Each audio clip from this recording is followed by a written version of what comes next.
Good morning दोस्तों, welcome to AMC classes. आज है 26 अगस्त। तो 26 अगस्त से जुड़े हुए जितने भी इम्पॉर्टेंट करंट अफेयर हैं वो हम आज इस वीडियो में डिस्कस करेंगे। साथ ही हर करंट अफेयर से जुड़ी हुई डिटेल्स इस वीडियो में बताई गई है, तो आप वीडियो को लास्ट तक जरूर देखें। साथ ही 25 अगस्त के करंट अफेयर का रिवीजन और लास्ट में मेरे द्वारा उसमें क्वेश्चन पूछा गया जिसका आंसर आपको कमेंट बॉक्स पर देना होगा। साथ ही वीडियो की PDF प्राप्त करने के लिए डिस्क्रिप्शन पर दी गई लिंक में क्लिक करें। तो चलिए अब हम 26 अगस्त की मुख्य हाइलाइट्स क्या हैं ये जान लेते हैं। तो फर्स्ट है, हाल ही में किस राज्य सरकार ने 108 नए सांस्कृतिक मॉडल स्कूल खोलने की घोषणा की है। फर्स्ट है। अब नेक्स्ट सेकंड है, हाल ही में गिग अपॉर्चुनिटीज़ नामक भर्ती पहल की शुरुआत किसने की है। नेक्स्ट है, किस राज्य के दिव्यांग तैराक सत्येंद्र को मिलेगा राष्ट्रीय साहसिक सम्मान। नेक्स्ट है, किसके द्वारा who painted my lust red नामक पुस्तक का लेखन किया गया है। नेक्स्ट है, उत्पत्ति के नियम जो हाल ही में खबरों में देखा गया था किस मंत्रालय से संबंधित है। नेक्स्ट है, किस राज्य में 35 राजमार्ग परियोजनाओं का शिलान्यास और उद्घाटन हुआ है। नेक्स्ट है, हाल ही में किसने डिजिटल सेवाओं के लिए सुपर ऐप लॉन्च किया है। चलिए अब हम 25 अगस्त का जो करंट अफेयर है उसका क्विक रिवीजन कर लेते हैं। तो फर्स्ट है, digital quality of life index 2020 में भारत 85 देशों में से किस रैंक पर है। तो भारत की जो रैंक है वो है 57वीं। नेक्स्ट है, NPCI इंटरनेशनल पेमेंट्स लिमिटेड के नवनियुक्त मुख्य कार्यकारी अधिकारी का नाम क्या है। तो वो है रितेश शुक्ला। नेक्स्ट है, किस मंत्री ने गैस्ट्रिक कैंसर बुक का विमोचन किया है। तो वो है डॉक्टर जितेंद्र सिंह। नेक्स्ट है, किस ऐप के द्वारा एक नई सुविधा ओपन API सर्विस शुरू की गई है। तो वो है आरोग्य सेतु। नेक्स्ट है, किस मंत्री ने FSSAI की ईट राइट इंडिया हैंडबुक और वेबसाइट की शुरुआत की है। तो वो है डॉक्टर हर्षवर्धन। नेक्स्ट है, हाल ही में किस देश में एक बड़े प्राकृतिक गैस रिजर्व की खोज की गई है। तो वो है तुर्की। नेक्स्ट है, अब गूगल हिंदी से निम्न में से किस भाषा में भी अनुवाद करेगा। तो गूगल जो है वो करेगा गोंडी भाषा में अनुवाद। नेक्स्ट है, किस राज्य में भारत के सबसे लंबे नदी रोपवे का उद्घाटन हुआ है। तो वो राज्य है असम। नेक्स्ट है, इकोनॉमिक एक्सप्लोसिव लिमिटेड कंपनी ने कौन सा रॉकेट विकसित किया है। तो इकोनॉमिक एक्सप्लोसिव लिमिटेड कंपनी ने पिनाका रॉकेट विकसित किया है। नेक्स्ट है, प्रधानमंत्री नरेंद्र मोदी ने नोवाखाई के अवसर पर देश को शुभकामनाएं दी हैं। नोवाखाई त्यौहार मुख्य रूप से किस राज्य में मनाया जाता है। तो ये मनाया जाता है उड़ीसा और छत्तीसगढ़, मतलब ऑप्शन डी, A और B दोनों राज्यों में मनाया जाता है। नेक्स्ट, अब चलिए कल का प्रश्न और उसका उत्तर देख लेते हैं हम। तो कल का प्रश्न था हमारा, हाल ही में दास व्यापार और उसके उन्मूलन की याद के लिए अंतर्राष्ट्रीय दिवस कब मनाया गया है। तो ये मनाया गया है 23 अगस्त को, मतलब ऑप्शन B जो है वो इसमें करेक्ट है। चलिए हम 26 अगस्त का जो करंट अफेयर है उसको स्टार्ट। फर्स्ट है, हाल ही में किस देश ने गोफैन 905 उपग्रह को सफलतापूर्वक लॉन्च किया है। तो वो देश है चीन। चीन ने अपने गोफैन 905 उपग्रह को सफलतापूर्वक लॉन्च किया है, मतलब ऑप्शन C जो है वो इसमें राइट है। अब इससे जुड़ी हुई डिटेल्स जान लेते हैं क्या हैं। तो चीन ने उत्तर पश्चिम चीन के ज्यूक्वान सैटेलाइट लॉन्च सेंटर से अपने 5वें पृथ्वी अवलोकन उपग्रह गोफैन 905 का सफलतापूर्वक लॉन्चिंग कर दी है। लॉन्ग मार्च 2D वाहक रॉकेट द्वारा कक्षा में भेजा गया यह उपग्रह एक ऑप्टिकल रिमोट सेंसिंग उपग्रह है। यह लॉन्ग मार्च रॉकेट सीरीज़ का 343वां मिशन है और 2020 में चीन का 23वां। इस उपग्रह का उपयोग मुख्य रूप से भूमि सर्वेक्षण, शहर नियोजन, सड़क नेटवर्क डिज़ाइन, फसल उपज अनुमान और रोड के निर्माण के लिए जानकारी प्रदान करने में किया जाएगा। अब चलिए हम राष्ट्रपति देख लेते हैं, राजधानी देख लेते हैं। तो चीन की राजधानी बीजिंग है, चीन की मुद्रा रेनमिनबी है और राष्ट्रपति हैं चीन के शी जिनपिंग। और ये है देखिए मैप में चीन का एरिया, ये चीन का क्या मैप है ये। नेक्स्ट, हाल ही में किस राज्य सरकार ने 108 नए सांस्कृतिक मॉडल स्कूल खोलने की घोषणा की है। तो वो राज्य है हरियाणा। हरियाणा राज्य ने 108 नए संस्कृति मॉडल स्कूल खोलने की घोषणा की है, मतलब ऑप्शन A जो है वो इसमें करेक्ट है। अब इससे जुड़ी हुई डिटेल्स जान लेते हैं। तो मनोहर लाल ने प्रदेश में 108 नए अंग्रेजी मीडियम सरकारी मॉडल संस्कृति सीनियर सेकेंडरी स्कूल और 1000 सरकारी मॉडल संस्कृति प्राथमिक विद्यालयों की स्थापना के लिए मंजूरी दे दी है। अच्छा, ये विद्यालय जो होंगे ये बैग फ्री विद्यालय होंगे। इन स्कूलों में प्रवेश प्रक्रिया पहले आओ पहले पाओ के आधार पर होगी। राज्य में 23 सरकारी मॉडल संस्कृति सीनियर सेकेंडरी स्कूल हैं और 418 बैग फ्री स्कूल पहले से ही चल रहे हैं। तो 23 स्कूल जो हैं वो सरकारी मॉडल सांस्कृतिक सीनियर सेकेंडरी स्कूल के तहत बनाए जा चुके हैं और 418 बैग फ्री स्कूल पहले से ही हरियाणा में चल रहे हैं। नेक्स्ट है, इन स्कूलों में physics, biology, maths, computer, chemistry की लैबें बनेंगी। साथ ही swimming pool, skating rink, basketball, digital व कंप्यूटर लाइब्रेरी बनाई जाएगी। अब चलिए और करंट अफेयर क्या हैं हरियाणा से जुड़े हुए तो वो जान लेते हैं। तो हरियाणा सरकार ने works management system portal launch किया है। नेक्स्ट है, हरियाणा सरकार ने महिला एवं किशोरी सम्मान योजना शुरू की है और मुख्यमंत्री दुग्ध उपहार योजना की शुरुआत की है। तो ये दोनों योजनाएं हरियाणा में चलाई गई हैं। नेक्स्ट है, हरियाणा के सीएम मनोहर लाल ने परिवार पहचान पत्र योजना का शुभारंभ किया है। नेक्स्ट है, डबल स्टैक कंटेनरों के लिए दुनिया की पहली विद्युतीकृत रेल सुरंग हरियाणा में स्थित है। नेक्स्ट है, हरियाणा सरकार ने ई सचिवालय पोर्टल लॉन्च किया है। नेक्स्ट है, राज्य सरकार ने बोतलबंद मिनरल पेयजल संयंत्र स्थापित करने का निर्णय लिया है। साथ ही 2021 में खेलो इंडिया यूथ गेम्स की मेजबानी हरियाणा राज्य करेगा। अब चलिए हम मुख्यमंत्री देख लेते हैं और क्या करंट अफेयर हैं वो देख लेते हैं। तो राज्य सरकार ने समाधान के विकास नामक वन टाइम सेटलमेंट योजना शुरू की है। साथ ही पंचायत चुनाव में अब महिलाओं को 50% आरक्षण दिया जाएगा हरियाणा में। अब राजधानी जो है हरियाणा की वो चंडीगढ़ है। मुख्यमंत्री मनोहर लाल खट्टर हैं। जो राज्यपाल हैं वो हैं सत्यदेव नारायण आर्य। ये है मैप में हरियाणा, ये देखिए यहाँ पर। नेक्स्ट, हाल ही में गिग अपॉर्चुनिटीज़ नामक भर्ती पहल की शुरुआत किसने की है? तो ये की है एक्सिस बैंक ने। एक्सिस बैंक द्वारा गिग अपॉर्चुनिटीज़ नामक भर्ती पहल की शुरुआत की गई है। मतलब ऑप्शन बी जो है वो इसमें करेक्ट है। अब इससे जुड़ी हुई डिटेल्स क्या हैं वो जान लेते हैं हम। तो एक्सिस बैंक द्वारा गिग अपॉर्चुनिटीज़ नामक एक नई पहल की शुरुआत की गई है। इस पहल का उद्देश्य कुशल प्रतिभाओं को आकर्षित करना है जो देश में कहीं से भी अथवा दूर दराज बैठ के बैंक के साथ काम कर सकें। इस भर्ती मॉडल में 2 वर्किंग पैटर्न शामिल हैं। एक पूर्णकालिक स्थायी नौकरी और दूसरा जो है वो है परियोजना की अवधि पर आधारित है और जो अस्थायी होगा। एक है स्थायी और एक है अस्थायी, ये दोनों इसमें वर्किंग पैटर्न शामिल हैं। नेक्स्ट है, एक्सिस बैंक की इस पहल का लक्ष्य 800 से 1000 लोगों को रोजगार मुहैया कराना है। अब अन्य करंट अफेयर देख लेते हैं हम, बैंक से जुड़े हुए हैं तो वो देखते हैं। तो लक्ष्मी विलास बैंक ने एक नई डिजिटल पहल LVB मतलब लक्ष्मी विलास बैंक डिगीगो लॉन्च की है। नेक्स्ट है, यस बैंक द्वारा एक विशेष डिजिटल समाधान लोन अगेंस्ट सिक्योरिटीज़ लॉन्च किया गया है। और भी कुछ करंट अफेयर हैं बैंक से जुड़े हुए तो वो देखते हैं क्या है। तो यस बैंक द्वारा विशेष डिजिटल समाधान लोन अगेंस्ट सिक्योरिटीज़ लॉन्च किया गया है, ये हमने देख लिया है। फिनो पेमेंट्स बैंक द्वारा डिजिटल बचत खाता जन बचत खाता लॉन्च किया गया है। नेक्स्ट है, HDFC बैंक ने भारतीय सशस्त्र बलों के जवानों के लिए सौर्य KGC कार्ड लॉन्च किया है।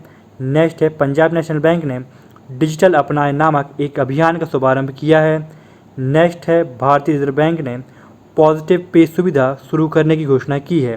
साथ ही PNB हाउसिंग फाइनेंस ने हरदयाल प्रसाद को अपना नया प्रबंध निदेशक और मुख्य कार्यकारी अधिकारी नियुक्त करने की घोषणा की है। नेक्स्ट,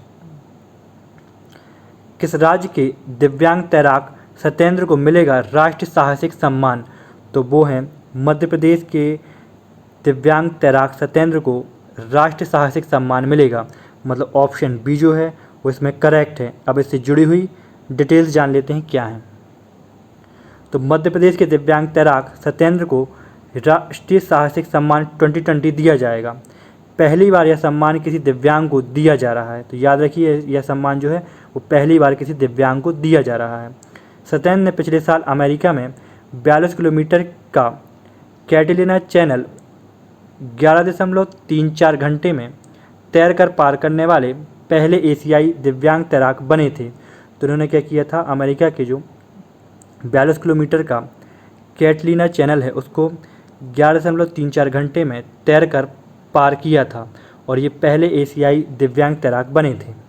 अब हम देख लेते हैं मध्य प्रदेश से जुड़े हुए अन्य करंट अफेयर्स क्या हैं। तो फर्स्ट है, मध्य प्रदेश के इंदौर ने लगातार 34 साल भी इस सूची में, मतलब जो अभी सूची जारी की गई स्वच्छ भारत मिशन की, उस सूची में शीर्ष स्थान हासिल किया है। मध्य प्रदेश में राज्य में कोरोना संक्रमण के बीच छतरपुर पुलिस द्वारा एक अनूठा अभियान एक संकल्प बुजुर्गों के नाम चलाया जा रहा है। नेक्स्ट देख लेते हैं और क्या करंट अफेयर है मध्य प्रदेश से जुड़ा हुआ। तो राज्य में चंबल प्रोग्रेस वे की तर्ज पर नर्मदा एक्सप्रेस वे बनाया जाएगा। नेक्स्ट है, उज्जैन के योगेश मालवीय को मलखम्ब में द्रोणाचार्य पुरस्कार से सम्मानित किया जाएगा। नेक्स्ट है, इंदौर शहर में हानिकारक कचरे को रखने के लिए काले रंग के डिब्बे का इस्तेमाल होगा। नेक्स्ट है, किसान कल्याण तथा कृषि विकास मंत्री कमल पटेल ने हरदा में टेलीमेडिसिन चिकित्सा सुविधा का शुभारंभ किया है। तो हरदा में शुरू किया गया है टेलीमेडिसिन चिकित्सा सुविधा।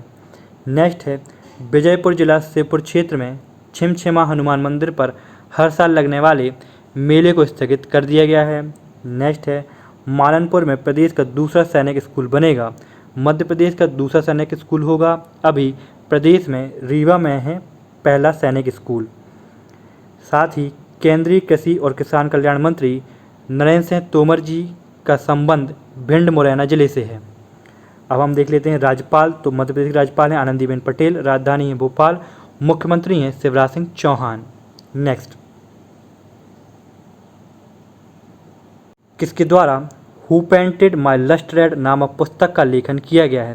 तो किया गया है श्री अय्यर द्वारा। श्री अय्यर द्वारा who painted my lust red नामक पुस्तक का लेखन किया गया है। मतलब ऑप्शन ए जो है वो इसमें करेक्ट है। अब इससे जुड़ी हुई डिटेल्स क्या हैं वो जान लेते हैं। तो लेखक श्री अय्यर द्वारा who painted my lust red नामक पुस्तक का लेखन किया गया है।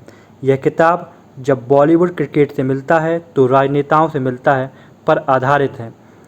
यह पुस्तक श्री अय्यर की मनी ट्रिलॉजी श्रृंखला पुस्तक की दूसरी पुस्तक है। पहली पुस्तक who painted my money white थी। इनकी तो पहली पुस्तक का नाम क्या था? Who painted my money white पहली पुस्तक का नाम था। और अभी जो पुस्तक लिखी है इसका नाम क्या है? Who painted my lust red. Next,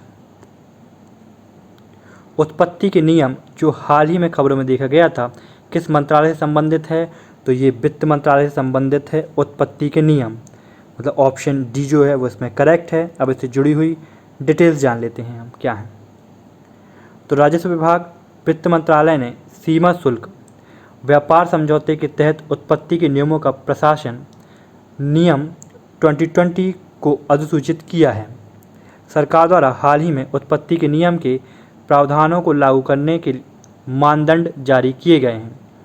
ये नियम 21 सितंबर 2020 से लागू होंगे। नेक्स्ट,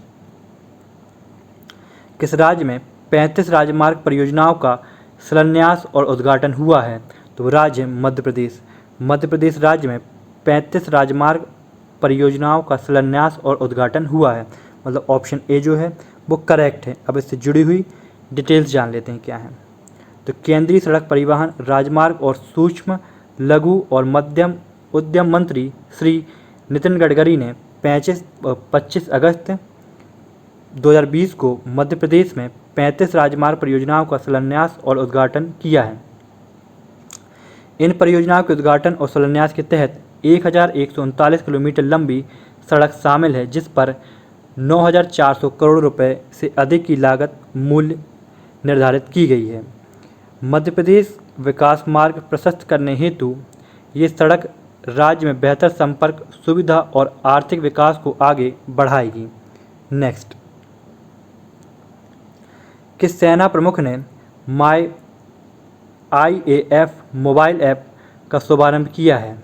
तो किस सेना प्रमुख ने किया है माई IAF मोबाइल ऐप का शुभारंभ? तो वो सेना प्रमुख हैं वायुसेना। वायुसेना प्रमुख ने माई IAF मोबाइल ऐप का शुभारंभ किया है। मतलब ऑप्शन ए जो है वो करेक्ट है। अब डिटेल्स क्या हैं वो देख लेते हैं। वायुसेना प्रमुख राकेश कुमार सिंह भदौरिया ने भारतीय वायुसेना IAF में शामिल होने के इच्छुक उम्मीदवारों को कैरियर से संबंधित जानकारी और विवरण प्रदान करने के लिए माई IAF नामक मोबाइल एप्लीकेशन लॉन्च किया है। माई IAF के बारे में हम जानते हैं इस एप्लीकेशन में क्या है। तो फर्स्ट है, डिजिटल इंडिया पहल के तहत लॉन्च किए गए इस ऐप को centre for development of advance computing CDAC के सहयोग से विकसित किया गया है। इस ऐप में भारतीय वायुसेना के इतिहास और वीरता की झलक भी मिलेगी देखने को। नेक्स्ट, तो भारतीय वायुसेना की स्थापना 8 अक्टूबर 1932 को हुई थी। भारतीय वायुसेना का मुख्यालय नई दिल्ली में है। नेक्स्ट, दुनिया में सबसे ज़्यादा बार डाउनलोड किए जाने वाला कोविड-19 कॉन्टैक्ट ट्रेसिंग एप्लीकेशन कौन सा है? तो दुनिया में सबसे ज़्यादा बार डाउनलोड किए जाने वाला कोविड-19 कॉन्टैक्ट ट्रेसिंग एप्लीकेशन है आरोग्य सेतु। तो आरोग्य सेतु को सबसे ज़्यादा बार डाउनलोड किया गया है कॉन्टैक्ट ट्रेसिंग एप्लीकेशन के रूप में, मतलब ऑप्शन डी जो है वो करेक्ट है। अब डिटेल्स क्या हैं वो देखते हैं। तो 15 करोड़ से अधिक उपयोगकर्ताओं और 6.6 मिलियन से अधिक ब्लूटूथ ट्रेस किए गए संपर्कों के साथ भारत का आधिकारिक contact tracing application Aarogya Setu आज तक दुनिया में सबसे अधिक डाउनलोड किया जाने वाला कॉन्टैक्ट ट्रेसिंग एप्लीकेशन है। एप्लीकेशन टीम ने हाल ही में ओपन API सेवा शुरू की है, जिसका उपयोग अनेक कर्मचारियों और किसी अन्य आरोग्य सेतु उपयोगकर्ता की स्वास्थ्य स्थिति के बारे में वास्तविक समय के प्रश्नों के उत्तर प्राप्त करने के लिए किया जाता है, जिन्होंने अपनी स्वास्थ्य स्थिति साझा करने के लिए सहमति दी है। नेक्स्ट, किस राज्य के एक स्टेडियम का नाम वाईचिंग भूटिया के नाम पर रखा जाएगा? तो वो राज्य है सिक्किम। सिक्किम राज्य में एक स्टेडियम का नाम वाईचिंग भूटिया के नाम पर रखा जाएगा, मतलब ऑप्शन बी जो है वो करेक्ट है। अब इससे जुड़ी हुई डिटेल्स जान लेते हैं। तो सिक्किम के नामची में भारतीय फुटबॉल टीम के पूर्व कप्तान वाईचुंग भूटिया के नाम पर एक स्टेडियम का नाम रखा जाएगा। यह स्टेडियम भूटिया के जन्मस्थल दक्षिणी सिक्किम के तिनिकीतम जिले से 25 किलोमीटर दूर है। तो याद रखिए, जो वाईचुंग भूटिया का जन्म हुआ था वो दक्षिण सिक्किम के तिनिकीतम जिले में हुआ था। उधर से ये कितने किलोमीटर दूर है स्टेडियम? 25 किलोमीटर दूर है। भारत में अब तक का यह पहला ऐसा स्टेडियम होगा जिसका नाम किसी फुटबॉलर के नाम पर रखा होगा, मतलब किसी फुटबॉलर के नाम पर होगा। 1995 में भारतीय सीनियर फुटबॉल टीम के पदार्पण करने वाले भूटिया ने 2011 में फुटबॉल से संन्यास ले लिया था। अब देख लेते हैं सिक्किम की राजधानी, तो वो है गंगटोक। मुख्यमंत्री हैं प्रेम सिंह तमांग और राज्यपाल हैं गंगा प्रसाद। नेक्स्ट, हाल ही में किसने डिजिटल सेवाओं के लिए सुपर ऐप लॉन्च की है? तो डिजिटल सेवाओं के लिए जो सुपर ऐप लॉन्च की गई है वो की गई है टाटा समूह द्वारा, मतलब ऑप्शन डी जो है वो करेक्ट है। अब डिटेल्स जान लेते हैं क्या है। तो टाटा समूह ने उपभोक्ता उत्पाद की एक श्रृंखला पेशकश करने के लिए देश के असमान बिक्री क्षेत्र को एक साथ लाने के लिए सुपर ऐप नाम का एक मोबाइल ऐप लॉन्च किया है। यह ऐप रिलायंस इंडस्ट्रीज़ और अमेजन जैसे वैश्विक दिग्गजों को इस क्षेत्र में टक्कर देगा। टाटा समूह के अध्यक्ष नटराजन चंद्रशेखरन हैं और टाटा ग्रुप का मुख्यालय मुंबई महाराष्ट्र में है। अब आज का प्रश्न देख लेते हैं हम। आज का प्रश्न जिसका आंसर आपको कमेंट बॉक्स पर देना होगा। तो आज का प्रश्न है हमारा, हाल ही में किस देश में सुनहरे खोल के साथ जन्मे एक कछुए की खोज हुई है?